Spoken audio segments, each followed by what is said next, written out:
Hey everyone, welcome back to another exciting episode of Tech Productions. Today, back up to once again by both Nick and Austin as we bring you all Star Wars Unlimited. I think yesterday had an unboxing. Hope you all checked that out. If you hadn't yet, go do it.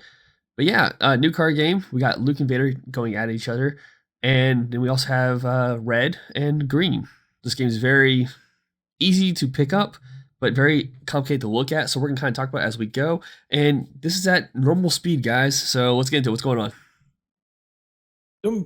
Going pretty good. And also Bancroft, it's blue-red Rebels versus red-green Empire. Okay, get it right. Well, technically, it's heroism and villain, but hey. Well, you know what? Way to make me be an asshole.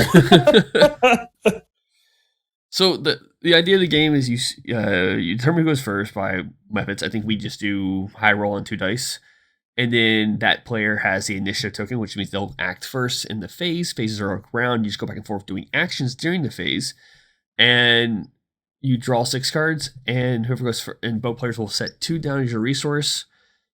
Those just become a quote unquote energy, mana, however you want to call it. And there's 2 separate fields in this game as well, space and ground.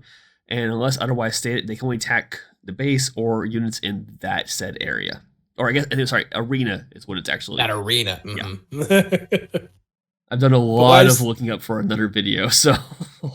Just real quick, that card I played, you pay 2, it's the Empire, it's the Probe Droid, and you just, opponent reveals the hand and you look at it. Yeah. And that's why Nick revealed his hand. And what they're doing right now is called the regroup phase. Well, past it, but ideally you draw 2 cards, you place a card into your resource, and then you restand everything. But so one of the things I really like about this game is the back and forth. Like I'm a huge fan of interaction when it comes to card games. It's what drew me into Dragon Ball, and this is just interaction out the wazoo. Since turns are happening simultaneously, you're just going back and forth. Like you have tons of ways to play, respond, attack, interact. It's just really fun in that aspect. Plus, I mean, who doesn't like Star Wars, right? So the IP is huge. Jimmy. Then they both play the game, so that just shows how well designed this game is. Where people who don't even like the IP will play this game. I want to put asterisks on the term interactions real quick because there's no counters in this game. Like you're gonna be able to do your action the way you want to do your action. The problem is that during the same phase, your opponent has a follow-up action they could do, which can be an attack, play their own card, and those cards can have an effects like either neg something out, bounce something, or even just hits, like just whatever crazy effects, like rest, put something into the exhaust state.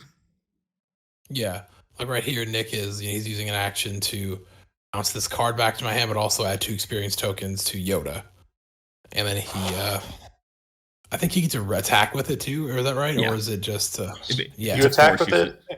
Yeah. So the way that card reads is you give a unit two experience tokens, and if it's and you can attack with the unit, and if it's a force unit, you can give it a shield. So shield is essentially just protecting itself from damage, since in this game damage happens simultaneously and is persistent. So in this case, I was able to trade with the Viper Probe Droid and not take any damage from it.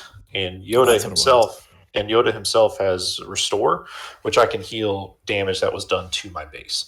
So essentially Yoda is your main ground unit to protect yourself from your opponent's ground units.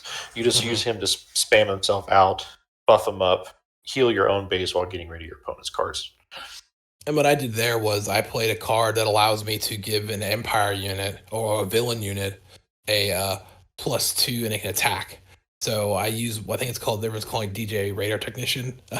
He gave him +2, making him a 4/1, swung into Yoda, and then when DJ Radar Technician dies, he gets charged in active mode. I think you could technically snipe Yoda right now too. I could. Yeah. That was the plan. To do that. Something we haven't talked about yet. I think we talked about it in another video though. Bases have X amount of health. So where Nick is playing a red base, his base only has 25. Austin's playing a green one, which has 30. The difference between their 2 bases is that Nick has an epic action. So sometimes when you build your decks, and having an epic action on a base be beneficial to that loss of 5 HP.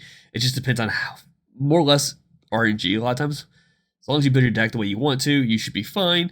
But if you don't get what you need, sometimes that -5 HP can be a bummer.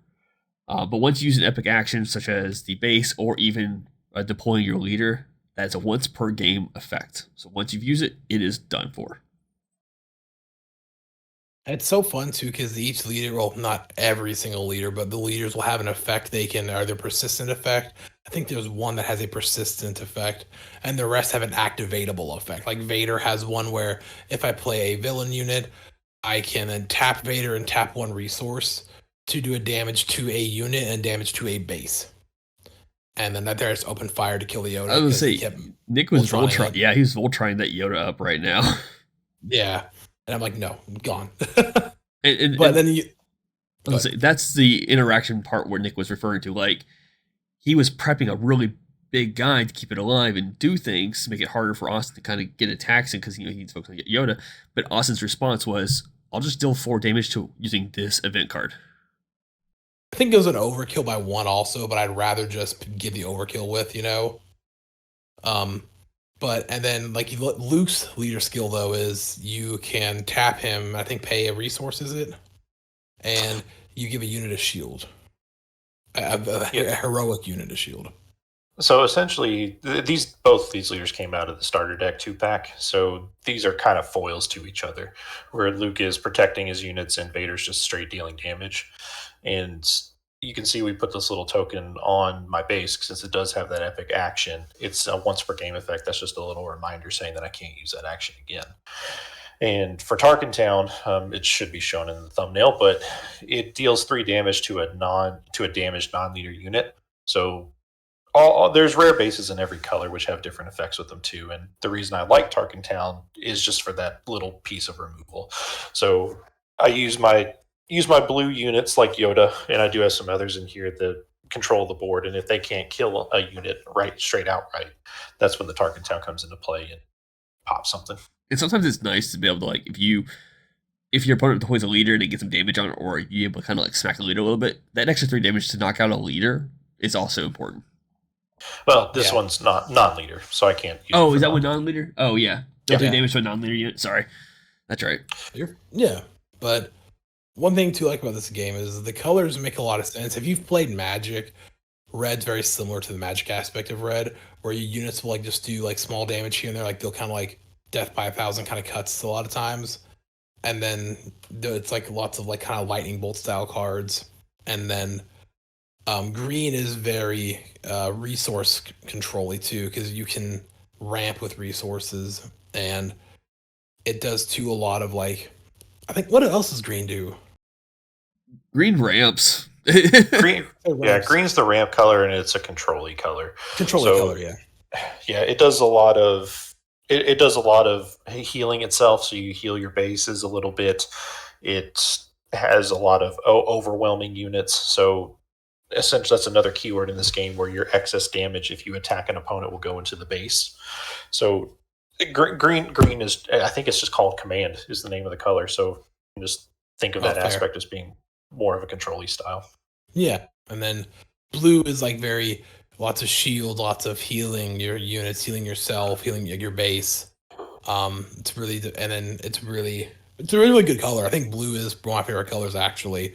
I just don't have the correct stuff to play because I think hero blue is better than villain blue right now. And there is a yellow color as well, which one of you guys are playing, but it has a more kind of a control aspect as well, where it can force your opponent's cards to exalt or keep them in a lockdown position as well. Yeah, I'd say yellow is the most control-y of the cards. It deals a lot with extra cards and going around them. Well, funny enough, it reminds me a lot of yellow in Dragon Ball. Yeah, where I can agree with that. You're exhausting a lot of units. It bounces units too, which is not a yellow thing, but it sounds like it. Yeah. So there's a lot where a lot of the colors do things, and since your leader is one color and you can pick any color base, the deck building options are pretty wide. So you can try anything out essentially. So if you like some yellow cards but you want to play Luke or Vader, you can do that. Where you like, there's a card in yellow called Waylay where it's two resources and you can just bounce a card back. It's so good. Yeah, so if you want to play that card, which most people do, you just run a yellow base, and then you have access to the yellow cards in the set. What I like too is because of the back and forth like style, they can afford to make cards a little stronger. Like, we already have some pretty strong cards for a set 1 of a card game. I don't think I've seen a set that I've played personally, at least. I've played quite a few card games, like the first set where it feels like an actual game, but oh yeah, there's the... Yeah, I mean, real quick to clarify this right here. Nick didn't have a way of stopping Vader from attacking, really, and all Nick had left was 5 HP. If you had a Sentinel, it could have buyed you some time, because he would have had to force a unit's attacks in there. But it's one of those things where you can't do anything. So Nick's like, yeah, that's it. It's really easy to know when the game is over. Yeah. It's because because of the back and forth, you don't overthink. You're like, well, how do I if I don't get rid of this next action, I lose. So with that being said, thank you all for tuning in, and hope you're enjoying Star Wars. And if you aren't, let me know why, because we're going to bring some more of it as well to the channel. Yeah, that's it. I can't talk anymore. Bye.